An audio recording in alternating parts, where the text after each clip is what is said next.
Shalom. Waduh, masih segar ya? Sekali lagi shalom. Wah, luar biasa. Saya bisa lihat yang di rumah juga udah kembali bangun. Ya. Sebelum saya memulai renungan untuk malam hari ini, sekali lagi saya juga mau tanya ya pada Bapak Ibu Saudara sekalian di sini. Seperti yang biasanya Pastor Jerry setiap kali sebelum khotbah beberapa minggu terakhir ini, apa tema pelayanan kita pada tahun ini?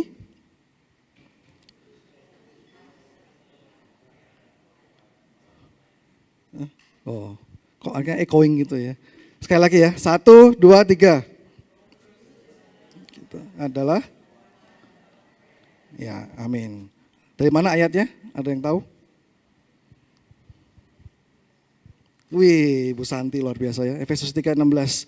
Ya tadi seperti saya bilang, Pastor Jerry telah the last few weeks ya, sudah sering menyampaikan tentang tema ini. Bahkan juga lagu-lagu di praise and worship kita selama beberapa minggu ini ada yang bertemakan Roh Kudus. Tadi juga ada ya di lagu list WL, ada tentang Holy Spirit. Nah, malam ini saya ingin bicara spesifik tentang kasih dan Roh Kudus. Apa hubungannya ya, kasih dan Roh Kudus? Saya mau tanya dulu nih ya, mana yang lebih tepat? Orang yang punya kasih, punya Roh Kudus, atau orang yang penuh Roh Kudus pasti punya kasih? 1 atau 2? Wih, kok sama ya? Saya juga pilih nomor 2 ya. Saya pilih nomor 2 ya. Jadi memang karena orang yang punya kasih belum tentu pasti orangnya penuh dengan Roh Kudus ya. Karena orang dunia ini juga tahu tentang kasih ya. Makanya di bulan Februari ada hari kasih sayang ya, hari Valentine. Jadi bukan cuma kita, tapi orang di dunia ini juga tahu tentang kasih ya. Banyak lagu-lagu dunia ini juga yang isinya tentang kasih ya. Baru beberapa hari lalu saya sama istri itu tak tahu dengar lagunya Michael Jackson ya. Mungkin ada yang nggak tahu anak muda, tapi kalau sangkatan saya mah tahu lah ya, Michael Jackson yang lagunya Heal the World ya. Wah, nggak ada yang tahu ya. Itu the first 2 liriknya itu dia bilang there's a place in your heart. And I know that it is love, ya. Itu pertama. Terus kalau lagu Indonesia lah ya, kalau lagu yang berat-berat mungkin lagu Indonesia, lagunya Glenn juga ada Kasih Putih ya. Maaf ya nih sangkatan saya lah ya, pokoknya lagu-lagunya Kasih Putih. Sangkatannya Pastor Jerry ya itu ya apa? Kisah kasih di sekolah itu ya, itu juga bener ya. Itu angkatan atas saya dikit lah ya. Jadi banyak ya orang dunia tahu tentang kasih. Tapi bukan berarti mereka ada Roh Kudus. Nah, kenapa kok kasih itu penting bagi kita anak-anak Tuhan? Kemarin Pastor juga sudah singgung sedikit ya di pesan rohani yang diangkat. Kenapa penting? Karena Allah itu sendiri adalah kasih ya. Di perikop 1 Yohanes 4 dari ayat 7 sampai 21. Saya ambil yang pertama di 16b. Allah adalah kasih, dan barang siapa tetap berada di dalam kasih, ia tetap berada di dalam Allah dan Allah di dalam dia. Terus kemarin Pastor Jerry angkat di ayat 8 ya. Barang siapa tidak mengasihi, ia tidak mengenal Allah, sebab Allah adalah kasih. Terus pertanyaannya sekarang, tadi kan saya tanya kenapa kok penting kasih. So, kalau saya udah bilang Allah adalah kasih, kalau anak zaman sekarang, so what? Ya, kita tahu Allah adalah kasih, so. Nah, ini ada terusannya lagi ya. Kalau kita ini memang mengaku sebagai anak-anak Tuhan, atau umat-umat yang dikasih oleh Tuhan, maka kita juga wajib hidup seperti Kristus ya. Itu di 1 Yohanes 2 ayat 5 sampai 6. Tetapi barang siapa menuruti firman-Nya, di dalam orang itu sungguh sudah sempurna kasih Allah. Dengan itulah kita ketahui bahwa kita di dalam Dia. Barang siapa mengatakan bahwa ia ada di dalam Dia, ia apa? Ia wajib hidup sama seperti Kristus telah hidup. Apakah wajib itu suatu pilihan? Bukan ya. Kalau kita ini sebagai warga negara, kita tinggal di Australia, kerja di sini, kita wajib bayar tax. Itu bukan pilihan kan ya? Ya, bukan pilihan. Jadi kita memang harus bayar tax. Ada beberapa orang mungkin ya curi-curi gitu, tapi itu nggak baik ya. Tapi itu kewajiban kita kalau kita kerja di Australia, kita harus bayar tax. Sama, ini juga bilang kita wajib hidup sama seperti Kristus telah hidup. Jadi kalau tadi kita bilang Allah itu kasih, dan sekarang kita mau hidup seperti Kristus, berarti kita harus penuh. Nah, jadi itulah kenapa kok kita wajib hidup, kenapa kok kita kasih itu penting bagi hidup kita ya. Terus sekarang pertanyaannya, tadi kan kasih dan Roh Kudus. Apa nih hubungannya gitu kan? Tadi kan baru kenapa kok kasih itu penting. Nah, tadi Tuhan menghendaki kita hidup penuh dengan kasih. Nah, kasih yang dikehendaki oleh Tuhan yang ada dalam hidup kita ini adalah kasih yang merupakan buah dari Roh Kudus, ya. Bukan kasih yang kita usahakan dari usaha manusiawi kita, yang seperti orang-orang di luar sana ya. Tapi kasih yang diingini Tuhan dalam hidup kita adalah kasih yang merupakan buah dari Roh Kudus. Buah-buah roh, 3 Galatia 5 ayat 22. Pasti udah hafal ya, Cadence pasti hafal. Ya. Ada yang bisa sebutkan? Buah-buah kasih? Maaf. Faktor umur ya, faktor umur. Enggak kelihatan saya, enggak pakai kacamata Om. Ya, jadi buah-buah roh adalah kasih, sukacita, damai sejahtera, kesabaran, kemurahan, kebaikan, kesetiaan, kelemah lembutan, penguasaan diri. Tidak ada hukum yang menentang hal-hal itu. Itu adalah buah-buah roh. Kasih adalah satu di antaranya. Disebutkan pertama ya, buah-buah roh ialah kasih.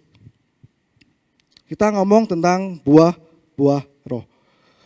Buah hasil dari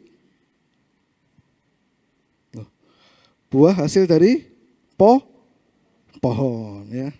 Masa buah pasti nggak mungkin. Buah hasil dari pohon ya. Banyak sekali ya perumpamaan di Alkitab tentang pohon dan buah ya. Di sini ada yang suka berkebun? Pak Jono ya, Pak Jono salah satunya. Pak Bastian juga. Istri saya juga suka berkebun ya. Walaupun saya nggak begitu suka, tapi istri saya suka berkebun. Dan menurut keluarga Susmanto kemarin suami istri harus saling melengkapi ya. Jadi walaupun saya nggak begitu suka, saya suka berkebun, ya oke lah ya, kita berkebun. Nah, saya mau tanya nih yang suka berkebun, nanam pohon untuk dapat buahnya itu gampang nggak sih? Hah? Tergantung pohonnya. Tapi nggak mungkin kita tanam hari ini bijinya durian, besok pagi langsung makan durian, nggak mungkin dong ya. Nggak mungkin instan. Ya, jadi diperlukan suatu usaha yang cukup keras ya untuk menanam pohon supaya kita bisa dapat buahnya ya. Dan yang pertama untuk bisa punya buah, tadi kan pohon dulu ya, kita fokusnya ke pohon. Awalnya itu pohon dari apa? Dari benih, dan selain benih kita perlu apa lagi? Benihnya ditaruh di mana? Di tanah ya, di tanah. Maaf ini kayak pelajaran aja ya kita ya. Jadi benihnya kita taruh di tanah. Jadi seperti di perumpamaan di Matius 13 ayat 1-23 itu perumpamaan tentang seorang penabur ya. Jadi benih itu adalah firman Tuhan. Tanah itu menggambarkan hati kita, ya, hati kita. Di ayat 8. Dan sebagian jatuh di tanah yang baik lalu berbuah. Ada yang 100 kali lipat, ada yang 40 kali lipat, ada yang 30 kali lipat. Jadi pertama untuk kita dapat pohonnya yang berbuah tadi, kita harus pastikan kita punya tanah yang subur, ya, tanah yang subur, tanah yang baik supaya benih itu bisa jatuh di situ dan bertumbuh. Disinilah kita memerlukan jamahan Roh Kudus di hati kita, ya, supaya pastikan hati kita itu bisa jadi hati yang subur. Seperti lagu yang baru kita dengarkan di tahun 2020, ya, waktu itu diangkat oleh Reza di 10 hari Pentakosta. Itu baru pertama kali keluar lagu itu, ya, yang Roh yang Kudus jamalah hatiku, jamalah jiwaku. Pemirsa kalau tahu lagunya judulnya, tinggalkan komen di bawah, ya. Jadi itu pertama kali saya dengar tahun lalu, jadi jamalah hatiku, jamalah jiwaku. Jadi jamalah hatiku itu penting, ya, supaya hati kita ini jadi hati yang subur. Di ayat 19.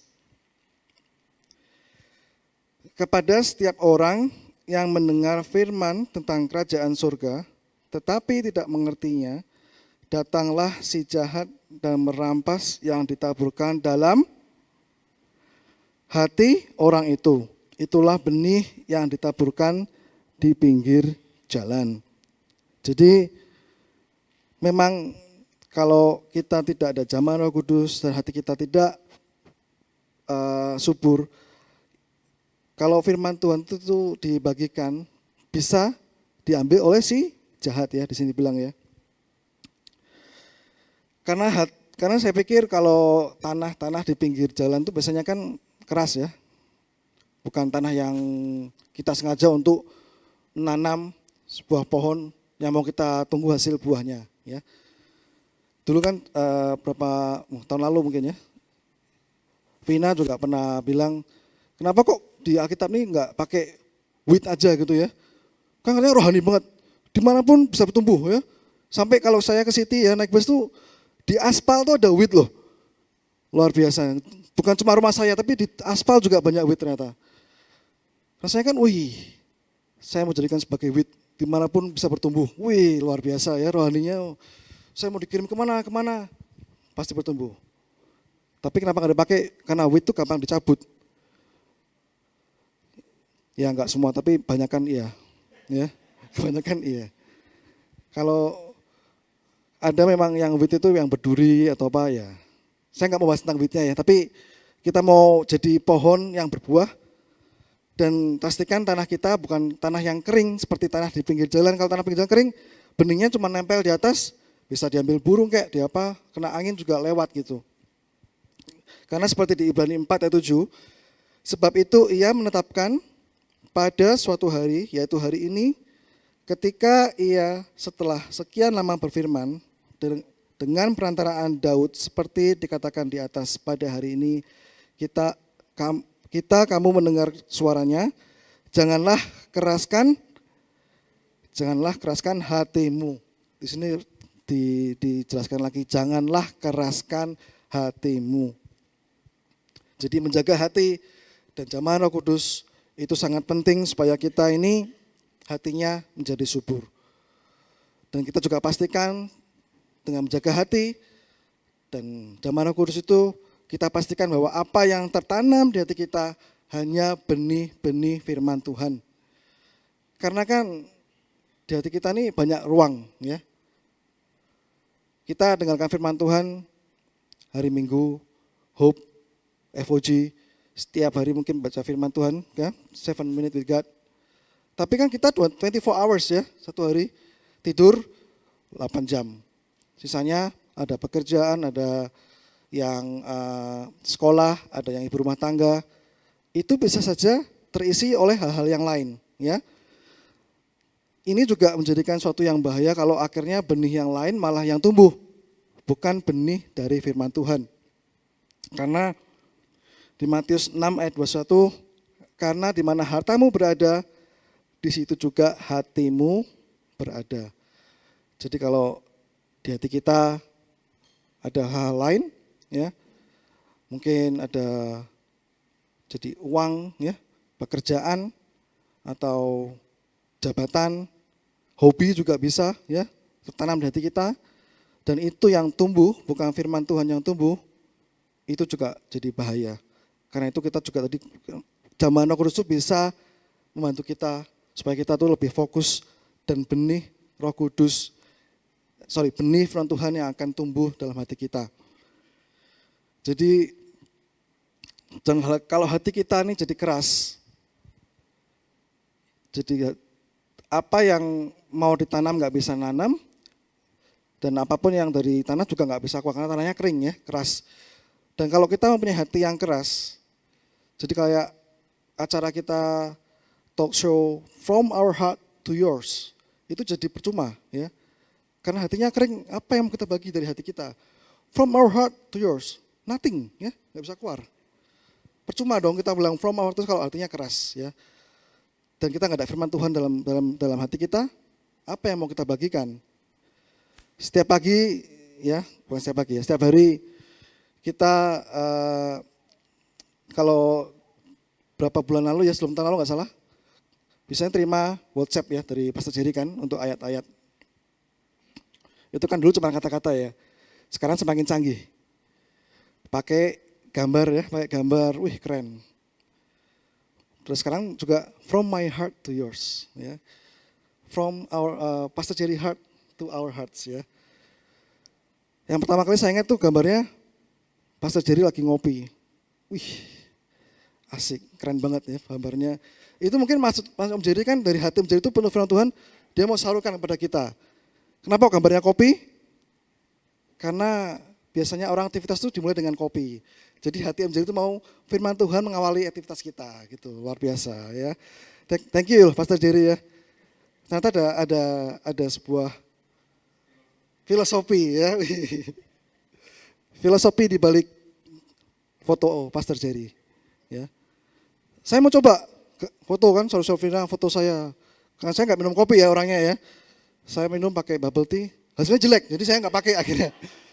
Kurang bagus, nggak keren gitu, nggak ada asap-asapnya gitu, ya. Jadi hatinya Pastor Jerry itu bisa kita lihat kalau dia tuh mau bagikan firman Tuhan bagi kita semua. Jadi ketulusan dari hati kita kalau ada benih firman Tuhan, kita bisa bagikan pada orang lain, ya. Nah, itu tadi tanah dan benih yang pertama kan. Jadi setelah kita pastikan kalau kita ada benih firman Tuhan, tanahnya sudah subur, ya, sudah subur. Apakah cukup sekian? Pasti bisa tumbuh sendiri. Jadi kita kasih biji mangga di tanah yang subur, udah berarti tinggal paling ya 2-3 bulan saya bisa makan mangga kalipso. Padahal saya kasihnya Arto itu tapi warnanya kalipso, ya. Jadi nggak cukup, ya. Nggak cukup tanah dan benih, tapi masih perlu banyak hal-hal lain yang perlu kita lakukan supaya pohon ini bisa bertumbuh dan berbuah. Apalagi yang kita butuhkan biasanya?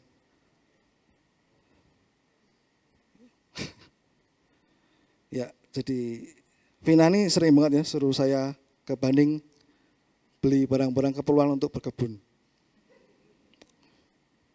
Dan nggak tahu kenapa, ya, kalau saya tuh suruh dibeli either grocery kayak atau untuk berkebun di Bandung, boleh ngomong, ya, nggak apa-apa, ya, di Bandung. Itu sering salah beli saya nih orangnya, nggak tahu kenapa, ya. Jadi seringnya dia tuh kalau suruh saya sampai dikirimin gambar-gambarnya itu harus bener, kurang dikit salah gitu. Jadi harus kasih gambar bener. Jadi saya masih punya nih gambarnya, ya. Apa yang disuruh beli sama Vina untuk saya supaya pohonnya itu bisa tumbuh dengan baik. Yang pertama mulch, ya, saya harus beli. Ini ada fotonya di sini, ya. yang pine bark mulch katanya ya, supaya wheatnya nggak keluar katanya. Terus harus beli garden soil mix, ya, garden soil mix. Juga ada lagi premium planting mix. Itu Vina suruh saya harus beli semuanya sampai berkarung-karung ya, supaya bisa pohon yang dia mau tuh bertumbuh ya. Juga enggaknya itu, juga perlu disiramin ya, disiramin. Jadi setiap pagi sebelum saya pulang berangkat kerja itu, jadi saya manasi mobil, penting ya manasi mobil. Saya nyalain airnya di sebelah garasi, nanti Vina yang matiin. Kadang-kadang lupa, sampai 4-5 jam air nyala.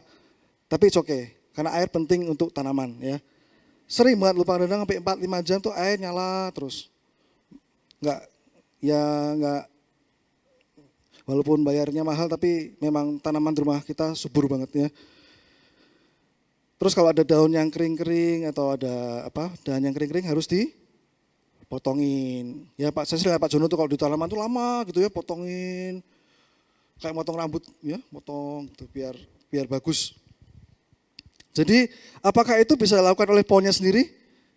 Enggak dong, tapi ada orang yang melakukan itu supaya dari benih bertumbuh menjadi pohon ya.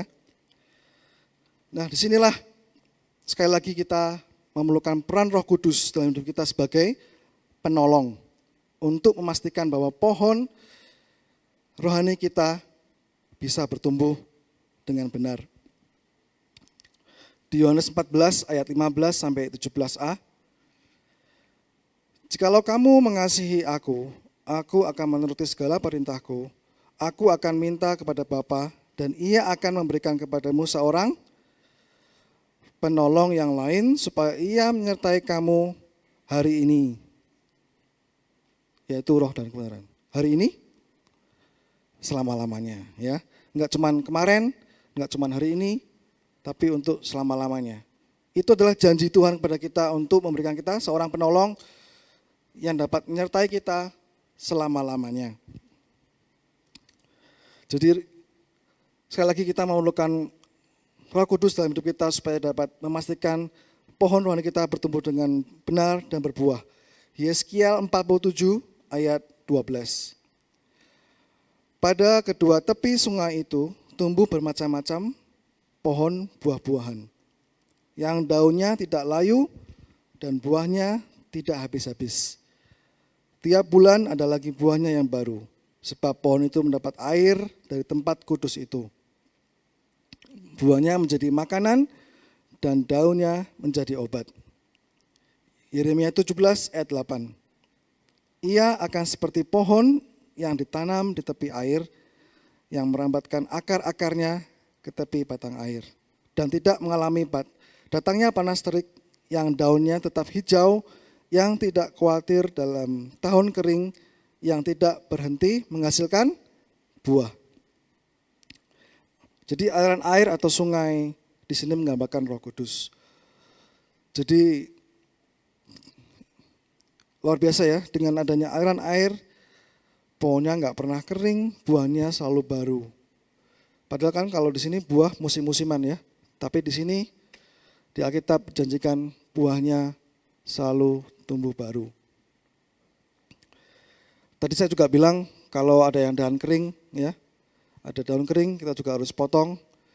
Itu juga menandakan bahwa Roh Kudus perlu jadi kita untuk mengingatkan kalau kita ini sudah mulai kendor ya, semakin kita sudah mulai malas beribadah, yang tadinya kita rajin melayani jadi mulai kendor semangat kita.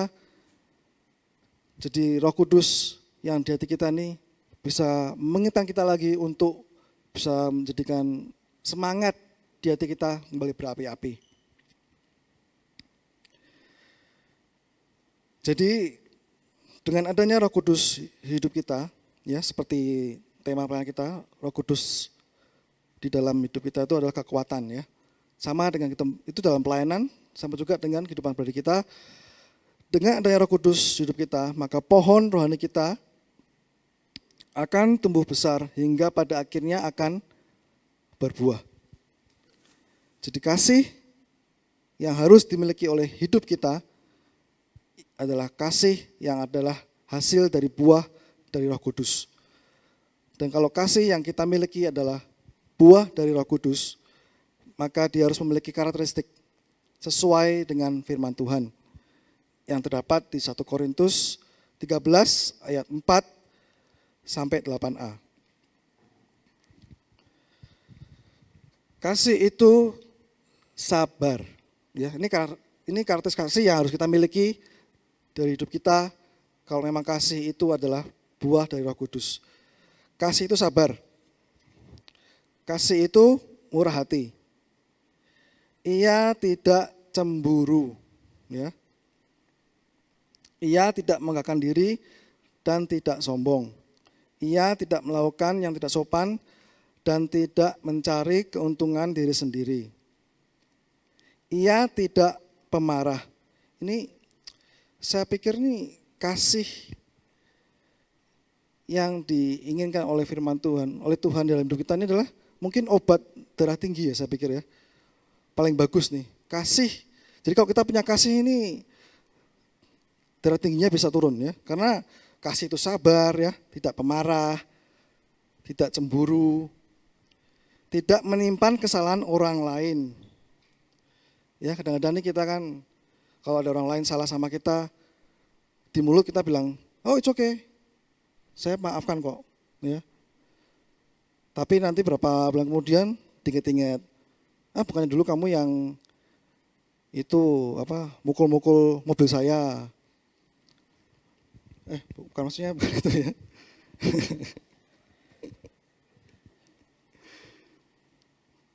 Tapi kalau kita masih memiliki hal seperti ini, berarti kita belum punya karakteristik kasih yang sesuai dengan firman Tuhan. Ya. Terus ada lagi ya.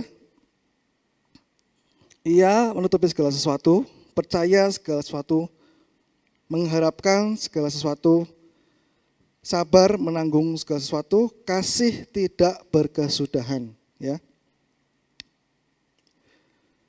Jadi kasih bukan hanya bulan Februari, seperti saya juga udah singgung kemarin, kasih bukan hanya tanggal 14 Februari, mungkin itu hanya kasih yang seperti Pastor Jerry bilang untuk romantisan ya, Februari kita mengumbar-ngumbar kasih, tapi untuk kasih dari Tuhan tidak berkesudahan. Semasa kita masih hidup, itulah kita harus terus pancarkan kasih yang dari Tuhan. Sama seperti yang disaksikan oleh keluarga Susmanto kemarin ya di acara From Our to Yours, bahwa kasih yang mereka miliki ini berdua bisa mengubah dari keluarga besar dari Pak Tommy, ya. Itu adalah buah dari kasih mereka yang bisa dirasakan oleh keluarga Tommy, sehingga mereka bisa mengenal Tuhan ya. Itu sangat luar biasa. Saya juga ingin bercerita sedikit ya tentang kasih yang pernah saya lihat dan saya rasakan dalam hidup saya. Saya ingin bercerita tentang papi saya, ya. Papi saya ini adalah panutan rohani saya semenjak dari kecil ya sampai saat ini. Jadi saya ingin bercerita dikit waktu saya masih SMA waktu itu ya, masih SMA. Jadi kira-kira 10 tahun lalu lah ya. Lebih dikit. Jadi waktu itu weekend ya, di weekend saya bersama teman-teman cowok-cowok itu lagi jalan-jalan. Saya ikut mobil teman saya waktu itu ya. Teman saya mungkin kalau angkatan saya kalau ingat tuh naiknya Honda Grand Civic ya. Belum Estilo ya, masih Grand Civic itu tahun 90-an ya, masih Grand Civic. Itu udah dekat rumah saya waktu itu ya, dekat rumah saya. Tahu-tahu kita lagi ngobrol-ngobrol, lagi ketawa gitu. Tahu-tahu ditabrak dari belakang. Tabrak gitu kan. Kita turun semua. Pastinya kalau namanya orang ditabrak dari belakang pasti biasanya kalau di sini sudah jelas ya. Kalau kita nggak ngerem mendadak ditabrak dari belakang pasti kebanyakan kita yang benar gitu lah ya, kita yang benar. Itu juga sama, padahal kita nggak ngerem mendadak, nggak ngapa-ngapain. Tahu-tahu ditabrak dari belakang. Jadi waktu kita turun dari mobil, orang yang nabrak juga turun, dia sendirian ya. Tapi kita anak SMA, yang nabrak tuh udah orang yang udah kerja gitu lah, udah kerja gitu. Yang mobil nabrak itu mobil Peugeot tahun 80-an ya. Mobil Eropa tahun 80-an tuh bahannya masih yang nggak tahu besi apa, tapi kuat banget pokoknya. Mobil teman saya tuh ringsek belakangnya, mobil dia cuma baret dikit. Itulah kuatnya mobil Eropa ya, jadi mobil Jepang pun dihajar ya. Jadi setelah turun, biasa ya kalau di Indonesia tuh kalau ditabrak, pasti langsung pada ngumpul-ngumpul gitu kan ya. Karena kita semua masa benar, kita nggak salah gitu kan, jadi kita ya ngotot gitu maksudnya. Kita mau dia harusnya ganti dong, karena dia yang nabrak. Tapi di Indonesia tuh nggak segampang di sini, apalagi udah melibatkan massa umum gitu ya.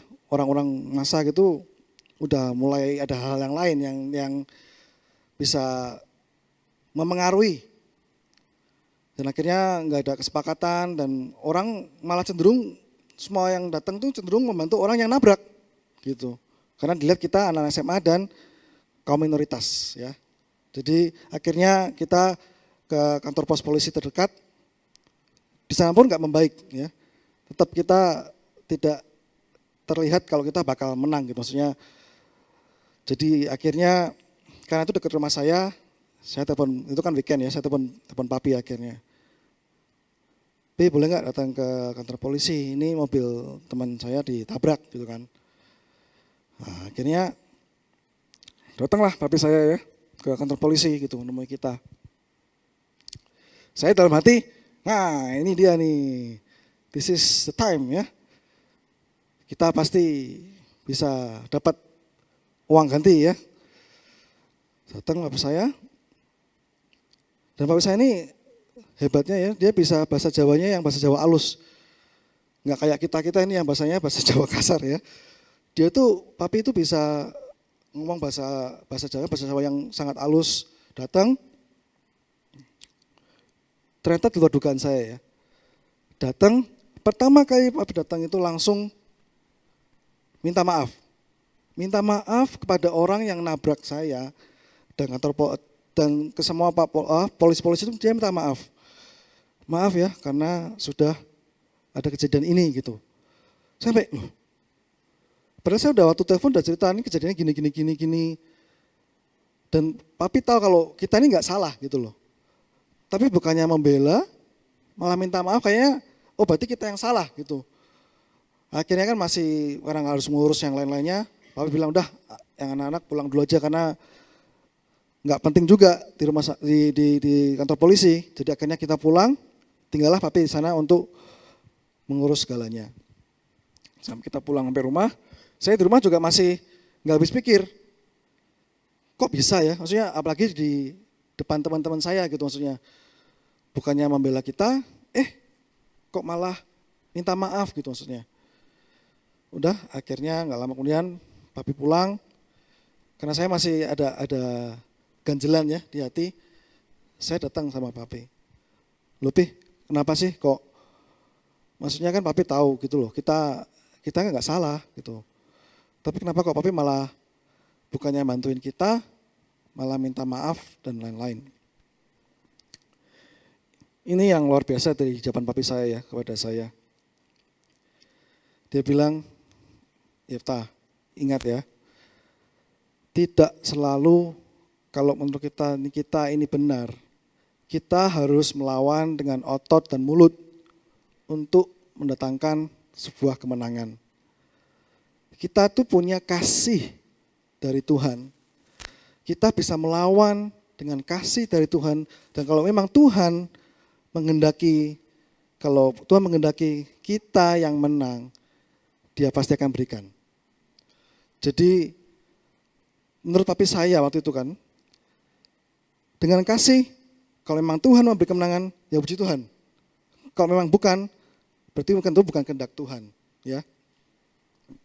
Saya waktu papi bilang gitu, waktu itu saya masih anak SMA ya tahu lah ya, anak SMA cowok. Waktu itu sampai masih gondrong lagi, saya masih gondrong itu. Masa saya lemah lembut kan nggak mungkin ya. Pasti masih ada jiwa-jiwa yang gimana gitu ya. Saya pikir ini kok nggak masuk akal banget gitu maksudnya gitu loh. Kita memang punya kasih, tapi kan kita benar gitu. Maksudnya jiwa anak muda itu pengennya, apalagi ada banyak orang kita benar masa harus minta maaf gitu. Tapi karena papi bilang gitu, ya saya terima. Benar ya. Besok paginya teman saya ini telepon saya. Ternyata nih orang yang nabrak tadi telepon ngubungi. Tanya kapan mau ke bengkel katanya. Dia mau perbaiki mobil dia. Jadi apa yang papi saya bilang itu, padahal orang ini tuh waktu kita ketemu di tempat sih marah-marah juga gitu loh. Tapi bisa akhirnya besoknya telepon teman saya bilang, kapan yuk kita mau ke bengkel, kita mau perbaiki mobilnya. Dan ditanggung oleh dia. Sampai, jadi ini loh maksud dari papi saya kemarin. Dari saat itu saya tuh benar-benar melihat kasih yang nyata dari papi saya ini. Makanya saya nggak heran ya, kan saya ini kan tinggal di kampung ya, di Semarang tuh di kampung. Jadi jalan rumah saya itu bisa 2 mobil, tapi setelah rumah saya cuma bisa 1 mobil, nggak bisa 2 mobil karena kecil, jalannya sempit. Di kampung, jadi orang di kampung saya ini, waktu zaman tahun 90-an itu ya, waktu saya masih SMA gitu, memilih papi saya sebagai ketua RT. Masih ada yang tahu ketua RT? RT tahu nggak? RT itu rukun tetangga, jadi kayak di kompleks. Mungkin Sisil nggak tahu ya RT. Oh tahu, Chris nggak tahu mungkin ya. Iya, karena mungkin Mecan rumahnya di rumah besar mungkin ya. Jadi papi saya ini sampai ditunjuk sebagai ketua RT. Padahal kan tadi saya bilang ya, kita ini di kampung kita minoritas dan dari agama yang minoritas. Tetapi karena saya yakin dan percaya, karena kasih yang dimiliki papi saya ini, orang kampung saya ini memilih papi sebagai ketua RT sampai lebih dari 10 tahun. Saya ini paling bangga ya, sebagai anak ketua RT waktu zaman itu. Saya kalau sekolah-sekolah tuh, anak ketua RT, oh iya. Yeah. Kebanggaan tersendiri ya, itu nggak gampang jadi ketua RT kan dipilih, bukan maju untuk dipilih ya, atau papi saya dipilih. Selama 10 tahun lebih, padahal kan papi saya kerja full time ya, pulang tuh jam 5:30, 6 setiap hari. Terus kalau Selasa, Sabtu latihan core di gereja, ada doa malam hari Kamis, ada rapat majelis hari Senin. Jadi setiap kali ya saya biasanya yang terima tamunya tuh, orang Semarang ya, bel gitu, papi ada, waduh lagi gereja om gitu. Butuh apa om? Ini butuh surat pengantar untuk bikin KTP gitu misalnya. Jadi akhirnya saya ini sebagai penerima tamu ya, selain anak Pak RT saya juga menerima tamu banyak orang gitu. Jadi tapi papi juga tidak meninggalkan kewajibannya. Jadi walaupun jarang di rumah, untuk menemui orang-orang yang perlu, kalau sudah sampai rumah dikerjain, kalau ada rapat RT datang, kalau ada keamanan malam-malam juga ikut. Ada gotong royong, tahu nggak gotong royong? Gotong royong apa ya? Gotong royong itu jadi warga seluruh kampung itu sama-sama bekerja di jalanan untuk bersihin selokan, bersihin jalan. Jadi saya juga ikut dong pastinya ya, saya bersihin selokan juga ya. Sebagai anak RT ya, anak RT yang bangga ya jadinya. Tapi itu saya pikir itulah kasih yang berbuah, seperti tadi ya Pak keluarga Susmanto juga berbuah. Kasih dari papi itu saya bisa lihat bahwa itu adalah buah dari roh yang dia miliki. Sehingga seperti tadi ada karakteristik tidak pemarah ya. Kasih yang sabar. Itu